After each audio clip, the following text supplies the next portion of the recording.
नमस्कार। मैं महिमा आज आपको सुनाने जा रही हूँ डॉक्टर पद्मा शर्मा द्वारा लिखी हुई कहानी विष कन्या। उम्मीद करती हूँ आपको ये कहानी जरूर पसंद आएगी। रात को ही सोचकर सोई थी कि सुबह आराम से उठूंगी। अक्सर रविवार की सुबह देर से ही उठना होता। फोन की घंटी ने अचानक ही नींद से जगा दिया। कन फोड़ू और कर्कश लग रही थी फोन की घंटी। अलसाते हुए सब एक दूसरे को ताकते प्रतीक्षा कर रहे थे कि कोई रिसीवर उठाने की पहल करे। देखो तुम्हारा ही होगा, कहते हुए मृगांक ने पूर्णिमा को ताकीद की। मैंने अलसाकर और मन ही मन भुनभुनाकर रिसीवर मुंह पर लगाते हुए कहा, हेलो। उधर से कानों में रस टपकाती लड़की की आवाज आई। जी आप पूर्णिमा जी बोल रही हैं? मैंने झल्लाते हुए कहा। जी कहिए, उधर से आवाज आई। देखिए 100 लोगों में से आपके नाम का ड्रॉ निकला है। आपके नाम 1 लाख रुपए का इनाम है, इसलिए हमने आपको फोन लगाया है।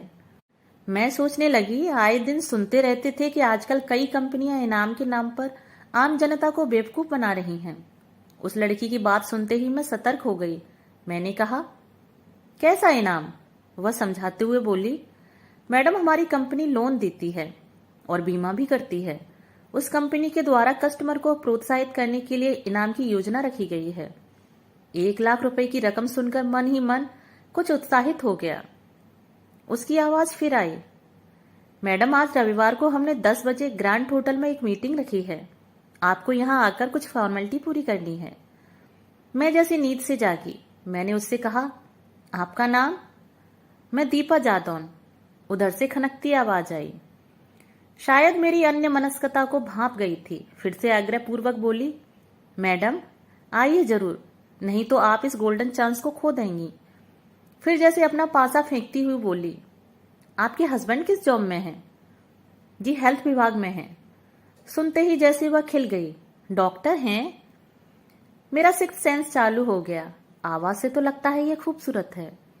मैंने टालने के उद्देश्य से कहा, जी मैं अवश्य जाती हूँ। फोन की आवाज ने सबको जगा दिया था। पति ने मजाकिया लहजे में पूछा, किस चाहने वाले का फोन आ गया सुबह सुबह? बड़ी खिली खिली लग रही हो। मैंने खींचते हुए कहा, मेरी नींद हराम हो गई और आपको चेहरा खिला खिला लग रहा है। आपको दृष्टि दोष हो गया है। घर के कामों में 10 न जाने कब बज गए थे। 11 बजे फिर से फोन बजा। फिर वही खनकती आवाज उभरी, मैडम हम आपका वेट कर रहे हैं, प्लीज आइए। आप कब तक आ रही हैं? मैं सोच रही थी, ये प्लीज भी अजब बला है। सच मानो सॉरी और थैंक यू से भी बड़ी। सीधे दिल में उतरती चली गई उसकी प्लीज। न जाने किस परेशानी में कंपनी की सिफारिश कर रही है वह। मैंने कहा, देखिए जब ये घर आएंगे तब मैं आ पाऊंगी। मैडम आप सर का कांटेक्ट नंबर दे दीजिए, मैं उनसे रिक्वेस्ट कर लूंगी। मैं उसे मोबाइल नंबर देने में सकुचा रही थी। आजकल मोबाइल पर ही रिश्ते बनाना आसान हो गया है। मैंने कहा, जी मैं बात करती हूँ, हो सकता है वो किसी मीटिंग में व्यस्त हो। दीपा भी तो यही चाहती थी कि पूर्णिमा ही फोन लगाए। पति दुनिया के सब काम छोड़ सकता है, बीवी के आग्रह को नहीं। पूर्णिमा दीपा की चालाकी नहीं समझ पाई। सहज व सरल स्वभाव वाली, गृहस्थी चलाने वाली महिलाएं घर की गाड़ी चलाने में तो निपुण होती हैं, पर दूरदृष्टि और व्यावसायिक समझ परख वो ही समझ पाती हैं जिन्होंने कारपोरेट की दुनिया में कदम रख लिया है। उनके लिए व्यक्ति सिर्फ प्राणी नहीं, वरन उपभोग करने का मादा रखने वाला नवसिखिया जीव है, जो आसान तरीकों और थोड़े से प्रलोभन से उनके जाल में फंस जाता है। मैंने तुरंत इन्हें फोन लगाया और याद दिलाया कि होटल जाना है। हम होटल ग्रांट में पहुंचे। होटल के बाहर ही बैनर लगा था। चमक दमक और साज सज्जा के साथ अंदर उस कंपनी ने आकर्षण की चौपट फैला रखी थी। घुसते ही एक काउंटर था जिस पर एक लड़की बैठी थी। उसके पास 2 व्यक्ति पहले से बैठे थे। उनकी भाषा में कस्टमर। व्यक्ति की उपमाएं किस तरह बदल जाती हैं समय और परिस्थिति के हिसाब से। व्यावसायिक क्षेत्र में जो कस्टमर है वही जेल की दुनिया में कैदी, अस्पताल में मरीज, वाहन में सवारी और अन्य अनेक जगह अलग अलग नामों का फरेब। कस्टमर किसी प्रपत्र का भरने में लगे थे। हम लोगों को देखकर उसने हंसते हुए स्वागत किया और कहा, हेलो आई एम स्वाति। कहने के साथ ही उसने हाथ आगे बढ़ा दिया। उसने मुझसे हाथ मिलाया, फिर मृगांक से। मृगांक ने भी उतने ही गर्मजोशी से हाथ मिलाया। मैं बारी बारी से दोनों के चेहरे देख रही थी। दाईं तरफ भी एक बड़ी मेज और कुछ खाली कुर्सियां पड़ी थीं। छोटे छोटे काउंटर बना दिए गए हैं। हमें बैठने को कहा गया। मेरी नजरें चारों ओर घूम रही थीं। सामने तख्त रखकर एक छोटी सी स्टेज भी बना दी गई थी, शायद उद्घाटन के लिए, जो अब तक हो चुका था। वहां पड़ी कुर्सियों पर 2 सूटेड बूटेड सज्जन बैठे थे, कुछ कागजों में उलझे हुए। लड़की ने हमें एक फॉर्म दिया जिसे भरना था, अपना नाम, पता, फोन नंबर, व्यवसाय आदि। फॉर्मेलिटी पूरी कर दी थी हमने। लड़की ने उस फॉर्म को एक रजिस्टर पर चढ़ाकर एक फाइल में वो फॉर्म रखकर स्टेज पर बैठे सज्जनों की तरफ प्यून से पहुंचवा दिया। होटल के पूर्व दिशा की ओर एक बड़ी सी टेबल थी। वहां एक लड़की जीन्स और जैकेट पहने बैठी थी। कुर्सी पर 2 पुरुष और 2 महिलाएं बैठे थे। लगता था 2 फैमिली हैं। सबको अटेंड करने वाले अलग अलग थे। पुरुषों के लिए ड्रेस कोड था, स्काई ब्लू शर्ट और काली पतलून के साथ लाल कलर की टाई। लड़कियां जीन्स और जैकेट में चहक रही थीं, सब सुंदर और आकर्षक व्यक्तित्व के धनी। अब स्कूलों में भी सुदर्शना टीचर की डिमांड होने लगी है। व्यावसायिकता स्तर पर तो और भी अधिक आकर्षक व्यक्तित्व को प्राथमिकता दी जा रही है। डिग्री के साथ सौंदर्य जैसी योग्यता को प्रमुखता न देकर सिर्फ उपयोगिता के रूप में उपभोक्ता का स्वरूप प्रदान कर दिया गया है। उत्पाद बेचना है तो महिलाओं को काम पर लगा दो। अब हम लोगों को दीपा जादौन की टेबल पर बिठा दिया गया था। उसने हाथ बढ़ाकर कहा, दीपा जादौन। मैंने हाथ मिलाया। फिर मृगांक ने पुरुषों को हाथ मिलाने से बड़ा अच्छा लग रहा था। टच थेरेपी जो काम कर रही थी, मृगांक के चेहरे के भाव बदल गए थे। मैंने ध्यान से देखा तो सक पका गए। हंसते हुए उसने हमें बैठने का इशारा किया। बैठकर उसने एक कागज पर पेन से कुछ लिखना शुरू कर दिया। जी सर, आपका नाम? मृगांक ढेंगुला। आप शर्मा और ये ढेंगुला, क्या लव मैरिज हुई है? मैंने सोचा ये मना न कर दें, इसलिए तपाक से कहा, जी हाँ। आप किस जॉब में हैं? स्वास्थ्य विभाग में। फिर कुछ याद करती सी बोली, हाँ मैडम ने बताया था। पेन कागज पर चलाती हुई बोली, आपको पता है बीमा की कुल कितनी कंपनियां हैं? थोड़ी देर पर रुकी, फिर उत्तर देती हुई बोली, कई हैं, पर उनमें से रजिस्टर्ड केवल 34 हैं, जिनमें से कुल बीमा कंपनी 19 काम कर रही है। इनमें से 10 तो चल ही रही होंगी। उसने ध्यानपूर्वक बारी बारी से हमारे चेहरों को देखा। वह संतुष्ट हो गई कि हम ध्यान से उनकी बात सुन रहे हैं। उसने फिर से बोलना शुरू कर दिया, 10 में से आदमी को चॉइस करने में परेशानी होगी। हम एक ही छत के नीचे आपको गाइड करेंगे और सलाह देंगे। देखिए, आदमी 4 सेक्टरों में पैसा इन्वेस्ट करता है, बैंक में, पोस्ट ऑफिस में, शेयर मार्केट में और इंश्योरेंस में। हमारी कंपनी पोस्ट ऑफिस को छोड़कर बाकी तीनों सेक्टर में काम कर रही है। मैंने कहा, पर हमें तो यहाँ इनाम के लिए बुलाया गया है। वह बोली, मैं उसी पर बात कर रही हूँ। उसने धीरे से अपनी जैकेट की जिप ऊपर चढ़ाई। हम दोनों का ध्यान उस ओर गया। वहां गोरे कबूतरों की जुड़वा जोड़ी हल्की विभाजक रेखा के साथ दिखाई दे रही थी। शरीर कुलांचे मार बाहर निकलने को उद्यत था। उसने समझाना शुरू किया, इसके अंतर्गत मकान निर्माण है, इंफ्रास्ट्रक्चर है, house loan, claim settlement, insurance, retirement, pension plan भी है। इसमें टैक्स बेनिफिट भी मिलेगा।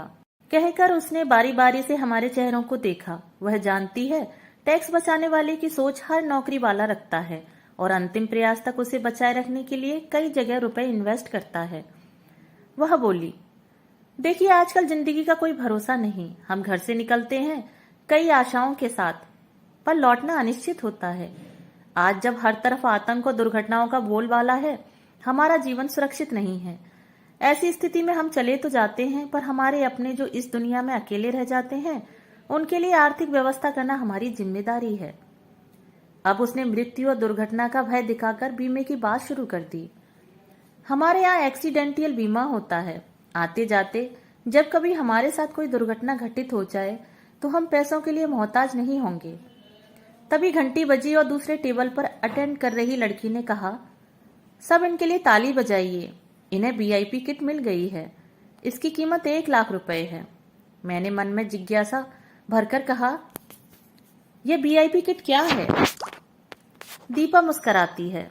ये 1 लाख रुपए की एक्सीडेंटियल पॉलिसी है जिसे कंपनी चलाएगी। आपको सिर्फ 6,000 रुपए वार्षिक किस्त भरना होगा। इसमें लाइफ के इंश्योरेंस प्लान में 5 वर्षों तक लगातार किस्त भरने पर 20 वर्ष तक रिस्क कवर बनी रहती है। इसमें यदि कोई कस्टमर 3 वर्ष तक भी किस्त जमा कर चौथी पांचवी किस्त जमा न करे तो भी बीमा बना रहेगा। उसमें उसे अपना घोषणा पत्र देना पड़ेगा, लेकिन यह तभी संभव है जब वह पार्शियल विड्रॉल करे, अर्थात एक किस्त पहले वर्ष की छोड़कर शेष 2 किस्तों का पैसा ब्याज से निकाल सकता है। क्लेम में 16 डॉक्यूमेंट लगते हैं। अन्य कंपनी के एजेंट वादे तो करते हैं पर उन्हें पूरा नहीं करते। उसकी वाणी में मिठास थी और वह वाक्पटु भी थी। थोड़ा रुककर वह फिर से बोली, 100 रुपए वार्षिक देने पर 1 लाख का एक्सीडेंटियल बीमा हो जाएगा, जिसे कंपनी चलाएगी, पर उसके लिए आपको बीमा करवाना होगा। मेरा मन व्यग्र हो रहा था। कंपनी की सोची समझी चाल, जिसे ग्राहक कंपनी की मेहरबानी समझ रही है, वह दरअसल ग्राहक की जेब का ही पैसा है, जो दुर्घटना में मौत पर ही मिलेगा। जैसे चलती फिरती जिंदगी में अर्थी की तैयारी। एक फोन नंबर लिखकर उसने कहा, हमारी कंपनी का ये मूल नंबर है। आप जिस शहर का कोड लगा देंगे वहीं के चेयरमैन से बात हो जाएगी। बस आपके हाँ करने की देर है। वैसे भी अब केवल 2 ही VIP किड बचे हैं। उसने गहरे आत्मविश्वास से इनकी आंखों में झांका। कुछ देर ये भी उसकी आंखों में डूबते उतराते रहे। मैंने कोहनी से इन्हें टच करते हुए इनके सम्मोहन को तोड़ा। इन्होंने कहा, जी देखिए, हमें कोई बीमा नहीं कराना, हम पहले से ही बीमाधारी हैं। जिंदगी के प्रति मोह कितना होता है कि जीते जी मरने के बाद के फायदों के बारे में सोचने लगता है व्यक्ति। अपनी जरूरतों में कमी करके एक एक पाई जोड़ेगा। दुर्घटना की आशंका की पहले से व्यवस्था जिंदगी को कितने व्यवहारिक तौर पर देखने लगे हैं हम, एक व्यवसाय और उत्पाद की तरह। अन्य अटेंडर लड़कियां भी संजी संवरी घूम रही हैं। पेंसिल हील पहने खटखट की आवाज लोगों के कानों में समाती जा रही है। टाइट जीन्स और जैकेट में वे किसी सुंदर रोबोट का काम कर रही हैं, जिसके इशारे पर कस्टमर अपना सब उनके कहे अनुसार दांव पर लगाने को आतुर हैं। स्त्री के मानवीय सौंदर्य की सहज अनदेखी हो रही है। उसे सिर्फ देह तक सीमित कर दिया गया है। उसने फिर से पासा फेंकते हुए कहा, देखिए, हमारे यहाँ 18 से 20% इंटरेस्ट मिलता है। फिर प्यून से मुखातिब हुई, जरा इनका ऑफर चेक करना, उसमें क्या इनाम है। मैंने मृगांक से कहा, कंपनी इसे कितनी सैलरी दे रही होगी। उस सैलरी में ज्यादा यह परिश्रम कर रही है। उसे तनख्वाह तो अपनी बुद्धि की मिलती है, पर देह को शस्त्र के समान प्रयोग में लाने का उसे क्या मेहनताना मिलेगा। स्त्री की नई छवि बनाने वालों ने स्त्री को अतिरिक्त मूल्य यानी सिर्फ श्रमिक बनाया है, जिसे मजदूरी भी पूरी नहीं मिलती, बल्कि मुनाफा मालिकों की तिजोरी में रहता है। सिर्फ सुंदर स्त्री, कमेरी स्त्री, आजाद स्त्री, ऐसी सुंदर और स्वतंत्र स्त्री जो राष्ट्रीय बहुराष्ट्रीय निगमों का माल, ब्रांड और उपभोक्ता सामग्री बेच सके और मालिकों के लिए ज्यादा से ज्यादा मुनाफा कमाकर दे सके, भले ही इस यज्ञ में उसे चौराहे पर निर्वस्त्र होना पड़े। उसने बात बदलते हुए कहा, मैं ग्वालियर की रहने वाली हूँ। भाभी जी, आप कहाँ की रहने वाली हैं? अब वो मैडम की जगह भाभी जी कह रही थी। उसने मेरी पूरी शिक्षा ग्वालियर की नोट की थी और मुझे ग्वालियर के नाम से द्रवित करना चाहती थी। आखिर मायका सब पर्यटन स्थलों से बड़ा होता है। मुझे उसका भाभी जी कहना भला लगा, क्योंकि अप्रत्यक्ष रूप से मृगांक उसके भाई थे। मानवीय संबंध, ब्रांड, उत्पाद और कंपनी की खाते नवीन रूप और स्वरूप ले रहे थे। भाई साहब, आप कहाँ से हैं? लाइए मैं आपका फॉर्म भर दूं। आपका नाम? पूर्णिमा शर्मा। आप ग्वालियर में कहाँ हैं? कहकर उसने अपने परिवार का परिचय दिया। मैं गोले के मंदिर पर रहती हूँ। मेरे परिवार में मेरी माँ और 2 भाई हैं। चेहरा देखकर उसने फिर से प्रश्न दागा, आपकी शादी कब हुई? इन्होंने जल्दी से कहा, जी 1993 में। वह बोली, मेरी भी सगाई हो गई है, वो भी आर्मी में है, मैसूर में। हॉल में हल्का संगीत बज रहा था। भाभी जी, आपके बच्चे कितने हैं? 2। बड़े का नाम क्या है? ईशान। अरे, ये नाम तो तारे जमी पर फिल्म में था। दूसरा बेटा है या बेटी? दूसरी बेटी है, आयुषी। अब उसने अंतिम हथियार फेंका। आप लोग रिटायर हो जाएंगे तो मकान की आवश्यकता होगी।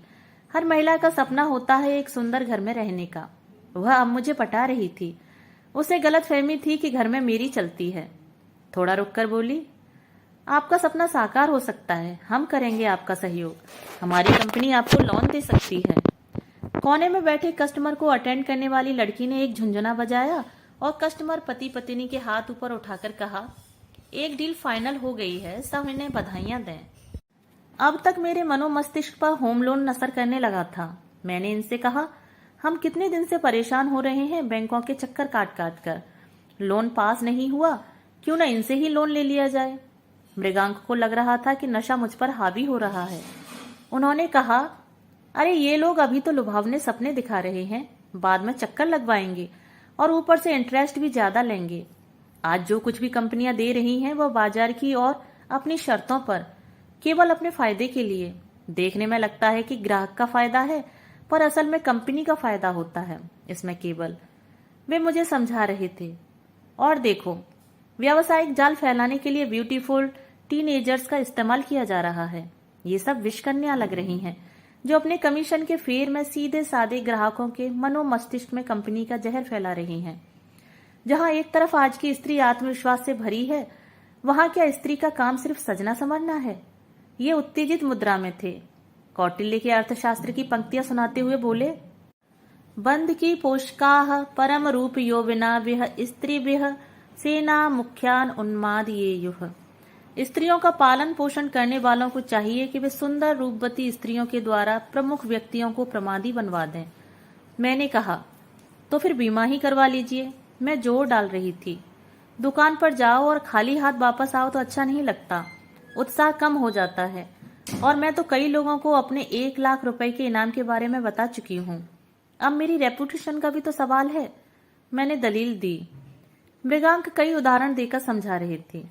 थोड़ी देर बाद बीमे के उपलक्ष्य में हमारे लिए भी झुंझुना बजाया जा रहा था।